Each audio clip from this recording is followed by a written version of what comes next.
అందరికీ నమస్కారం.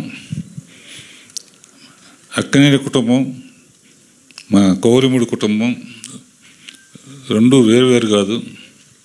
మెడ్రాస్ నుంచి మా నాన్నగారు టైం నుంచి మళ్ళీ నాగార్జున, నేను, ఈ కుటుంబం కలిసే ప్రయాణం చేసాం.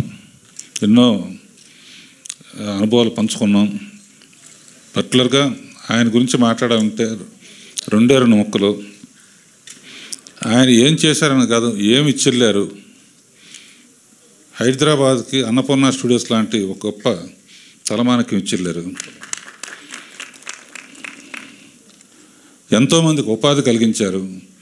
హైదరాబాద్లో ఈ రోడ్లో కార్లు కానీ సైకిల్ కానీ రాని రోజుల్లో కట్టారు. అందరూ ఇక్కడ కట్టారండి ఈయన రాళ్ల మధ్య అనుకున్నారు. ఇవాళ అన్నపూర్ణ స్టూడియోస్ ఏషియాలో ఆ రోజుల్లో చెప్పేవారు, రామోజీ ఫిలిం సిటీకి ముందు అంత అందమైన స్టూడియో లేదు. అంతేకాకుండా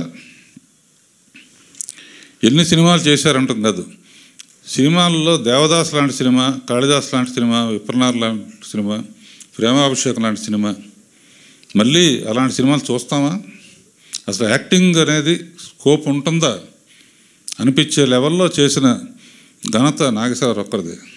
అంతేకాకుండా ఈ జనరేషన్ ఆఫ్ ఆర్టిస్టులకు కూడా ఆ రోజుల్లోనే నాగేశ్వరరావు, రామారావు కలిసి వరదలు వచ్చినా ఏ కష్టం వచ్చినా కూడా జోలి పట్టుకుని రోడ్లెమ్మట తిరిగి డబ్బులు పోగు చేసి ఇచ్చారు. ఈ తరం వాళ్ళకి స్ఫూర్తినిచ్చారు. అటువంటిది మళ్ళీ సాధ్యం అవుతున్నారో తెలియదు, కానీ ఇలాంటి ఎన్నో గొప్ప గొప్ప కార్యాలకి శ్రీకారం చుట్టిన వ్యక్తి నాగేశ్వరరావు. ఆయన ఎప్పుడూ మనతోనే ఉంటారు. ఆయన సినిమాలు ఎప్పుడూ మర్చిపోని సినిమాలుగానే ఉంటాయి. అండ్ అందరూ తప్పకుండా చాలామంది దేవదాస్ చూడాలి అని వెయిట్ చేస్తున్నారు. అందులో ఒక అద్భుతమైన డైలాగ్ ఉంటుంది బాబు. బాధగా లేదా అంటే, బాధపడితే ఏమొస్తాయి, రెండు కన్నీటి బుట్టే కదా అంటారు. రెండు మాటల్లో అద్భుతమైన స్క్రీన్ ప్లే డైలాగ్స్ ఉంటాయి అన్నమాట. అలాంటి సినిమాలు మళ్ళీ రావాలని కోరుకుంటూ నాగేశ్వరరావుని మరీ తలుచుకుంటూ సెలవు తీసుకుంటున్నాను. తండ్రి కొడుకులతో చేసే అదృష్టం కూడా నాకు కలిగింది. రామదాస్లో నాగేశ్వరరావు నాగార్జున నమస్కారం పెడితే నాగేశ్వరరావు నమస్కారం పెడతాడు.